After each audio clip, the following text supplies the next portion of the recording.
It's so much more fun than being a parent, isn't it? Because you get to spoil the kids and you send them home. You get to do all those fun things and your kids know that you're doing that. And you can love them unconditionally. Whereas parents, we kind of do love them, but there's always some condition, as you behave. But parents really do have a sense of unconditional love. Maybe when we think of God, something like father or mother, maybe we need to think of God like grandmother or grandfather. My grandmother gave me a silver dollar when I learned the Lord's Prayer. I was 6 years old, and I learned that Lord's Prayer in a week because I wanted that silver dollar. And I still have the silver dollar today.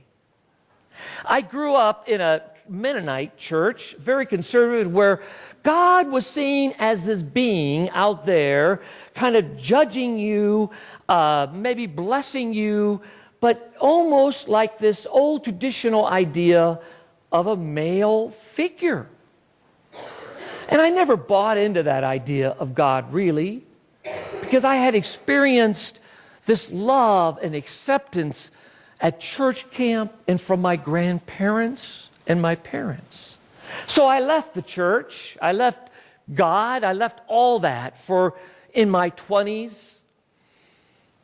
But I still had the silver dollar that my grandmother gave to me. And in times when I was searching, having some belief about God but didn't know how to put it into words, I would pray, but I wouldn't really feel connected to God. I still had the silver dollar that made me feel connected to my grandmother.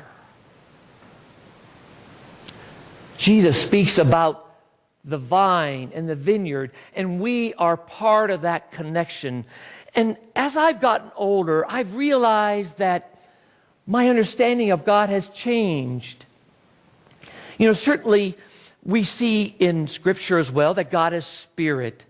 And so some people talk about God as the higher power because the image of God as a father carries to them some bad imagery, or it carries a persona that they don't want. Some people speak about God's source. Some people speak about God just as love. And I want to say all those are ways of understanding God. Because certainly, I now have this understanding of God as the God source of the universe, that which is within us and around us and drawing us to God. Like our grandmother, our grandfather would draw us. But it's more than just this persona, because the source was part of who we were before we came into this world. We were with God. And as we come into the world, we are now our physical beings, but we are still spiritual beings. We are still connected with God and with God.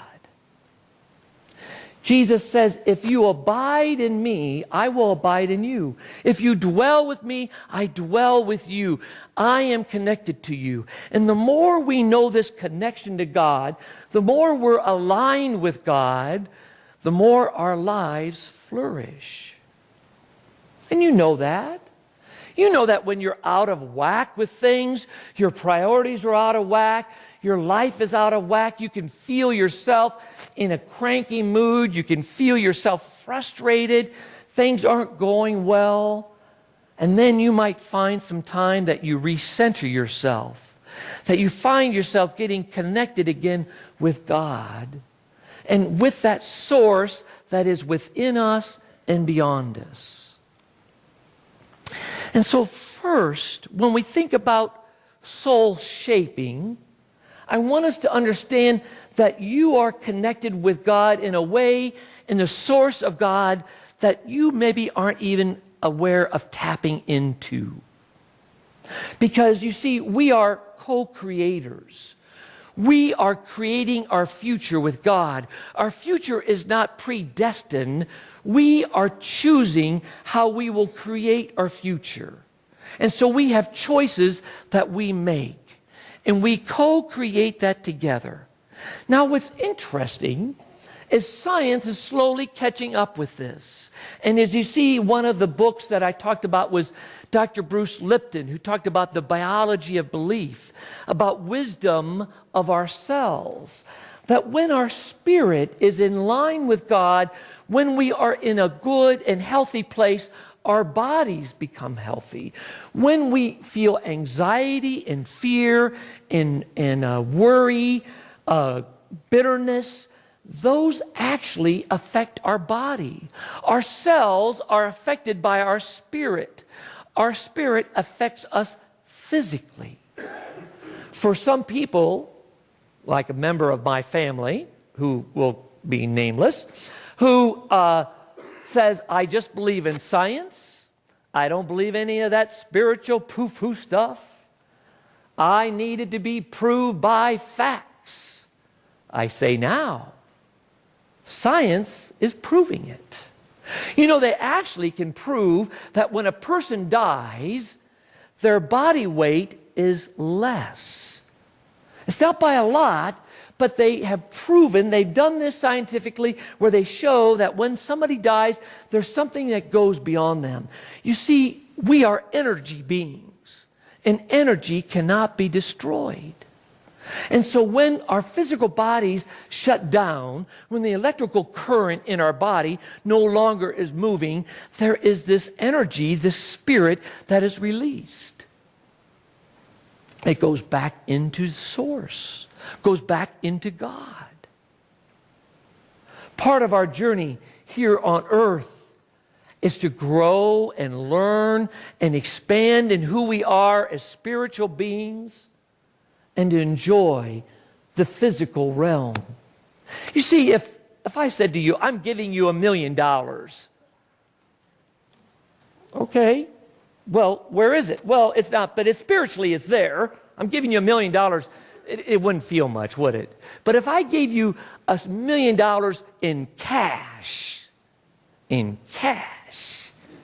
that would feel good.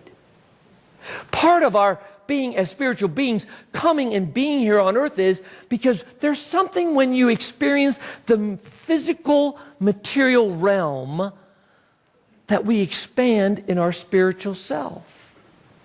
We expand in who we are in our sense of relationship to other people and the physical realm we're in. So the soul can be shaped.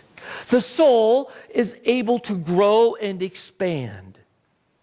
We now know that a belief is only a thought that you have done over and over again. So I used to have a belief that God was this being out there and God was this way, and then I realized, where did that come from?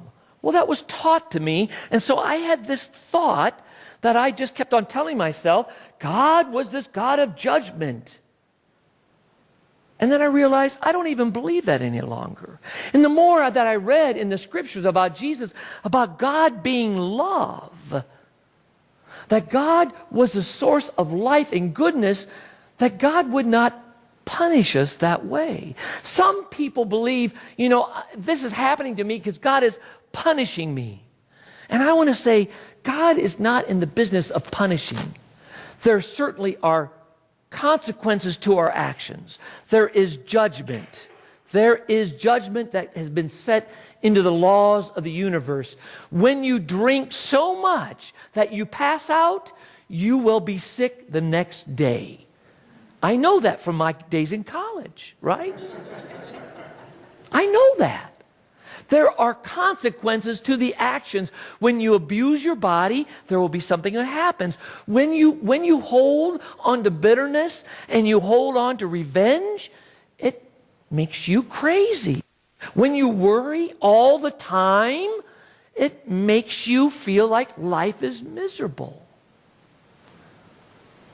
The thought is the beginning that creates into our ideas and our bodies.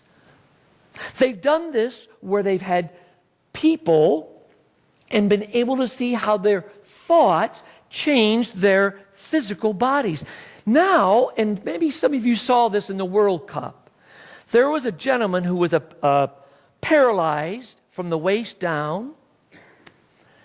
They had hooked up now, my neuroscience doctor will love to hear this, that they had the brain connection that out of his thought, just from his thought, he was able to move this mechanical things that were connected to his brain, and he kicked the ball for the World Cup, the first ball that was kicked. That's unbelievable, isn't it? It's unbelievable to think that from his thought, he was able to manifest and move this contraption that where he had been paralyzed is now moving his body to make his foot kick.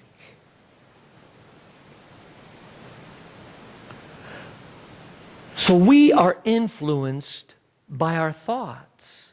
And when somebody who worries over and over again and they let that be a part of their mind, all they're doing is creating that reality. You see, we create the reality that we want and that we desire to live into, because this reality is temporal. And so often we get focused on this reality rather than what is the reality that God has for us and that we desire. When we put our mind and focus towards that, we will draw ourselves to that. When we focus on that which we see that is right here, that is where we'll stay. That's why so often people who cannot let go of their past, and you say, I just can't let go of those things, and you say, you just don't give it airtime. Let it go, because the more you focus on it and think about it, the more it creates in you.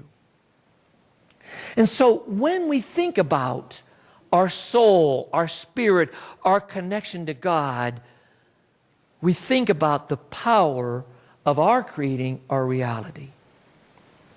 Now, the second part of the scripture was in Romans, where Paul says there is nothing that will separate us from the love of Jesus Christ. Earthquake, nor death, nor anything will separate us, that we are connected to God.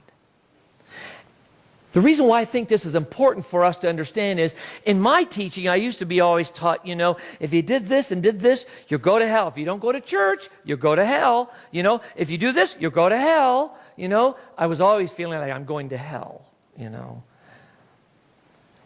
But I realized the promise is really that God says there's nothing that can separate us from this. Like that grandmother's saying to her grandson, I love you and nothing will separate you from me. There's power of knowing that strength of that connection. I'm going to be doing this funeral Tuesday of a young man, 32 years old. I knew him from my playing poker. For some of you who are guests with us today, I play poker in poker tournaments. And when I'm playing poker, they don't know that I'm a minister. I don't say that to them, And so this guy was pretty rough, obnoxious. His screen name, his name that he went by was Card Tard. That just gives you Card Tard, okay? Not a great name. But I knew him. He went into the hospital, had a stroke, was unresponsive for 8 days, and there's just something that said, you just need to go down to the hospital. I didn't know his parents, I didn't know his family, but I knew him from playing with him, and I knew some of the guys with him. And so I went down to the hospital, and his mother was there. His mother came from a very conservative church down on the south side of town. He had had a child out of wedlock. He was not married. He had kind of a wild life. But his mother loved him. And of course the question was, will my son go to heaven? She says, I don't know. She said, but he had this card in his wallet. And in the card she showed me he had written, this was a prayer. Dear God, help me in my pain. Help me to know you. It was a prayer to God. And I said, you know, just because he wasn't baptized, because he didn't say the certain words, you see the intent of his heart here. He desired to know God and wanted God to know the connection with him so deep. And so I gave her that scripture from Romans. I said, your son, I believe, is there with God. He died. When I went up to the hospital, so he's in comatose, and I'm giving her this scripture. And I'm telling her they're getting ready to take him to hospice because he's unresponsive. And so when I'm up there at the hospital, I go to her and I introduce myself to her, you know, and I say I'm a minister and I know you know my son through poker. And she says, are you a real minister? Are you a full-time minister? I go, yes, I am, you know. And then she asked this question because she's worried about her son. And because she was taught that if you aren't baptized in water, you know, or if you don't say certain words, you won't go to heaven. And I just told her, I said, you know, I get that. I grew up in that old teaching. I don't believe that. I don't believe that this loving God would ever separate us from it. Now, maybe when we get across over on the other side and somebody sees God and sees the light and sees this wonderful place, you know, and they say, no, I don't want none of that. Maybe they'll go to hell. But who would ever not want that? Who would never want that when they cross over? So I said, you know, this is the promise that there's nothing that will separate your son from God. And she said, I hate to put you on the spot because I don't really know you, but would you preach the funeral for my son? I said, sure. And sure enough, Friday I got a call and she said, would you do this for my son? And you know, the wonderful part about this is because as I'm meeting with, and I'm there playing poker, there's so many of these guys who are a little rough and they would never think that they could go to church. They would never think that God is there for them because they think they're too rough, they're unworthy, they've made some mistakes in their life, and they would never know that connection to God. And I think back to that silver dollar that my grandmother gave me. And I think back on those times when I felt I was too unworthy, when I lost my way, and I still had that silver dollar, knowing of my grandmother's love, and she was telling me of God's love. That's the message I'm going to give on Tuesday to them. It's the message that I think we need to have other people know in our world. You know, then some people say, well, why do you go to church then? If you're going to be in heaven with God, I just don't care. And I said, you know what? I don't go to church as an insurance ticket to get to heaven. I get it because it's a community of faith. Because it's a group of people who strengthen me. If I found out that there was no heaven, I'd still live my life the way I live it. You see? It's not about an insurance policy, getting to heaven. It's about living your life with the principles and the teaching that Jesus gave to us, because this is an abundant life and our soul will be fed, that you may know your connection to God, and God is there for you like the vine giving the source to the grapes and the fruit, that your life will bear good fruit as you stay connected to your God.